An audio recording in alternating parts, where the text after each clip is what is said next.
साथीहरु तपाईहरुलाई आजको टिचिङ क्लासमा वेलकम छ।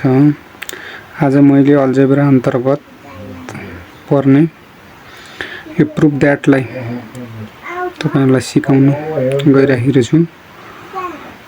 भिडियो स्किप नगरिकन हेर्नु होला। मैले क्वेशन्स सारेको छु।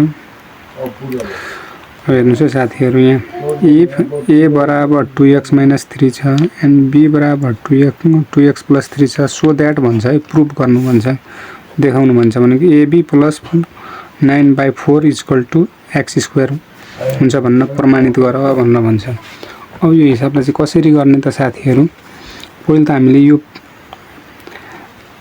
LHS को टर्म सार्नु पर्छ। ab + 9 ध्यान दिएर हेर्नुस् है ल, बटे 4। अब यो हेर्दै जानु, ab भनेको a र b को भ्यालु दिएको छ। a को भ्यालु 2x - 3 दिएको छ, त्यो पुट गरौँ हामी a को ठाउँमा 2x - 3 छ। b को भ्यालु कति छ, 2x + 3 छ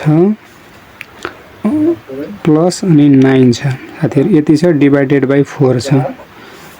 यसरी अब गर्नु, यहाँ हेर्नुस् है साथीहरु, यो 2x - 3 र 2x + 3 यो चाहिँ तपाईहरुलाई थाहा होला साथीहरु, a² - b² को फर्ममा छ। अर्को यो दुईटालाई मल्टिप्लाई गरेर पनि निकाल्न सक्नुहुन्छ, यो फर्ममा पनि राख्नुहुन्छ, a + b र a - b को रूपमा पनि राख्न सकिन्छ। यो रूपमा पनि राखेर यसलाई ब्रेक गर्न जोड्न सकिन्छ भने यसलाई दुईटालाई मल्टिप्लाई गरेर पनि निकाल्न सकिन्छ।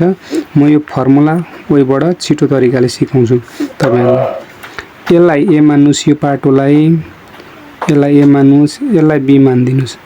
अनि a र b मानिसकेपछि a² - b² को फर्ममा राख्नुस्। यसलाई 2x को होल स्क्वायर गर्नुस् अनि 3 को पनि होल स्क्वायर गर्नुस् अनि प्लस 9 बटे 4 हुन्छ। यसरी गर्नु साथी, हेर्नुस् ल। त्यसपछि 2 को होल स्क्वायर ब्रेक गरौँ, ब्र्याकेट ब्रेक गरेपछि कति हुन्छ, 4x² हुन्छ। यसलाई पनि गरेपछि यो 9 हुन्छ, प्लस 9 बस सजिलो तरिकाले ब्रेक गर्यौं हामीले। माइनस र यो प्लस के भयो, क्यान्सल भयो। अब यसमा यो 4 र 4 पनि क्यान्सल भयो, x² मान्छे। Proved by RHS। Right hand side भनेको साथीहरु यसरी प्रुभ गर्न सकिन्छ है। यसरी एकचोटी यो हिसाबलाई पुनः तपाईहरुले बनाउनु भयो भने बुझ्नुहुन्छ र यस्ता खालका हिसाब यही तरिकाले बनाउनु।